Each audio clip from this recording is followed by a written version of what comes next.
are we discussing today? A very recent information just broke right now, and I must tell you that we did not expect to see this. The 2027 election is going to be what you would call a hot election. So this is what happened. In a stunning political and traditional shakeup, the Adamawa state government has officially stripped Nigeria's former vice president Atiku Abubakar of his revered title as Waziri Adamawa, citing non-indigenship, a move widely seen as a calculated effort to diminish his political influence in his home state. The Waziri Adamawa is the second highest in authority after the paramount ruler, the Lamido of Adamawa.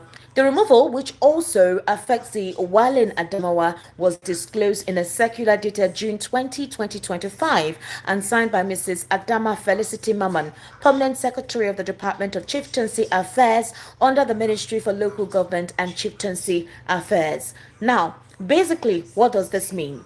This effectively disqualifies Atiku, who hails from Jada local government area under the Gange chieftain, from holding a title within the Adamawa Emirate Council. Does this also affect his identity as the fact that he's a true and proper Nigerian?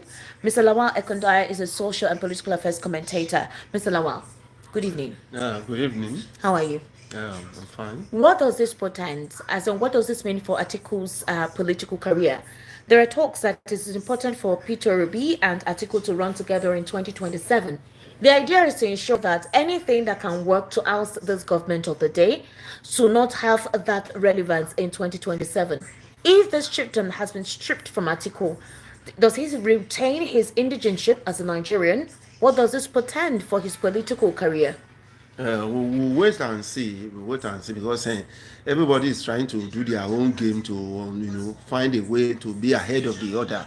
So that's what I see. Because somebody who has been vice president, who has lived in Nigeria for so long, he has held that post for a very long, title for a very long time. So it's now you are seeing it, that you know that the election is coming on board, and it will be one of the things he has been using.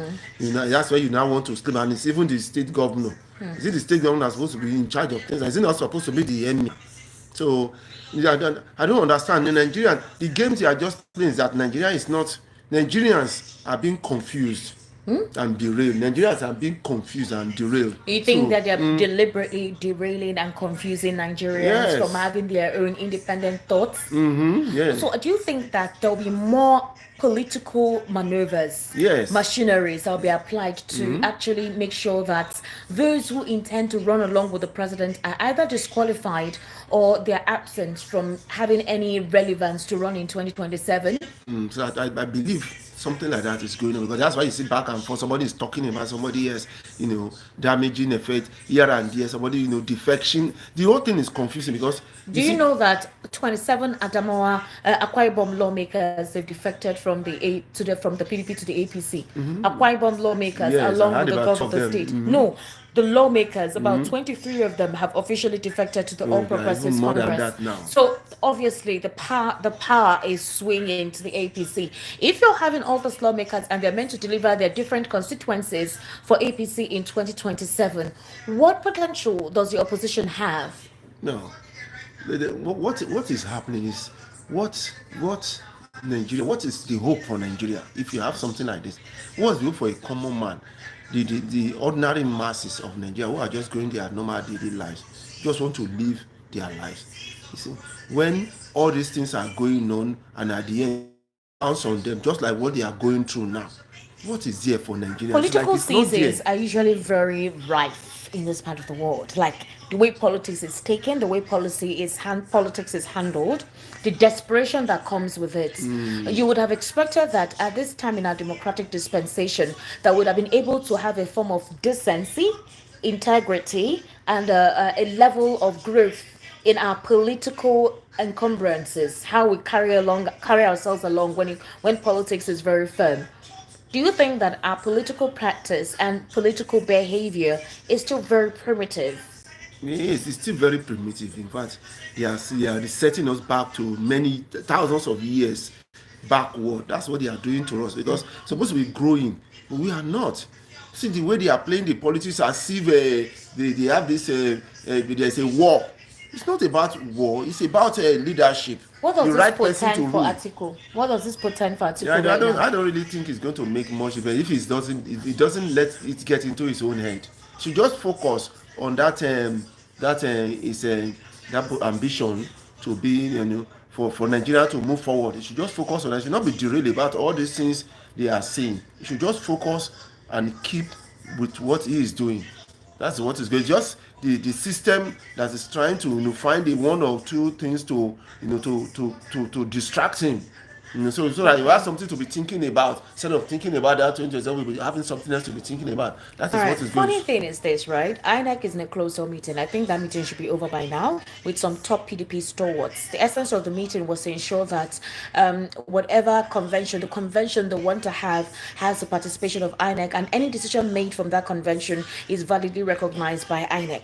INEC has also decided to intervene on who the General Secretary of the PDP authentically is. Now, if you remember that the Supreme Court affirmed that Samuel Anyanwu is the authentic Secretary of the People's Democratic Party. Meanwhile, the other person, what's his name? The other faction that the Peter Rumba and co. and Sheyi Makinde want to be as the PDP's National Secretary, think Ude Okoye or something. That is also another person that is in contention. INEC has to intervene in the situation, that in mind, and to ensure that the upcoming convention that is going to take place is duly recognized if INEC is carried along. Don't you think that INEC should do the same thing as regards to who the real chairman, all right, party is? Why is INEC delayed in having to look through and interpret the CTC, that the Supreme Court judgment, true, certified true copy of the Labour Party's situation of who is a real authentic chairman of the Labour Party? Why is INEC deliberately taking their time in resolving that issue? No, because it's political. It's political. That's why some people don't have confidence in INEC. I don't know why it takes so long when you have your legal team to make a decision on that certified true copy. You are not making a decision on it in order to find a way to stall, and so that that problem will continue. And then people who kind of say they are defecting. I began to wonder, since that issue of 2027 lawmakers in Rivers defected, and people were saying whether that defection is right or wrong, it has paved way for so many defections across board now that there's no, they are doing it with impunity, they don't even bother anything, they just defect. It is the order of the day, no check. So that is what we are having now. I don't understand. There are two Nigerians. They don't even think about the people. They don't even think about what is going to happen after 2027. They are only concerned so much about that 2027. I don't understand what exactly is going on in this country. We need saving. That's what I want. I'm saying we need saving. Each time they talk about Messiah, they talk about it's not the appropriate word. The appropriate word is the best person for the job. Out of all of them, who is the most appropriate person to actually lead us forward? That is the question we should be asking. We should be looking at the antecedents of the aspirants. We should be looking at the antecedents. Antecedent means, where are you coming from? What have you done? That is what we should be looking at. What is your language? What are you telling us? So that we don't want somebody who will come back and tell us that, excuse me, I didn't say this. I don't know how people are saying it, that I didn't say it. So we have to be very careful. Nigerians should watch out. Don't be derailed by whatever you see. Don't be derailed by that. Just focus on the aspirant and see who is the right person, the best person to lead Nigeria forward, and then you vote for that person. All right. I know that it's still early stages talking about whom to vote ahead of 2027, but situation in the polity, that is what is unfolding in Nigeria's polity right now, is what is permutating, causing this permutation. Whatever decision is made within our political clan will definitely reflect, all right, in how Nigerians will decide to, restructure their future. So we will continue to have these conversations. Subscribe, like, share. What do you think about what we've just recently discussed, what we talked about? For reformation of INEC, How soon should INEC respond to those calls? How soon will the National Assembly look at those bills and assent to them? The executive as well, if they intend to have Nigeria's interest, will they ensure a free and fair election if the administration is confident in themselves that indeed the president has what it takes to take Nigeria to a destination of promise, to a destination of utopia? If that is definitely the case and how the administration sees itself, then there should be no fear to ensure that that mandate is propagated, is infused. My name is Esther Atiku, Estic Media on YouTube. Bye for now.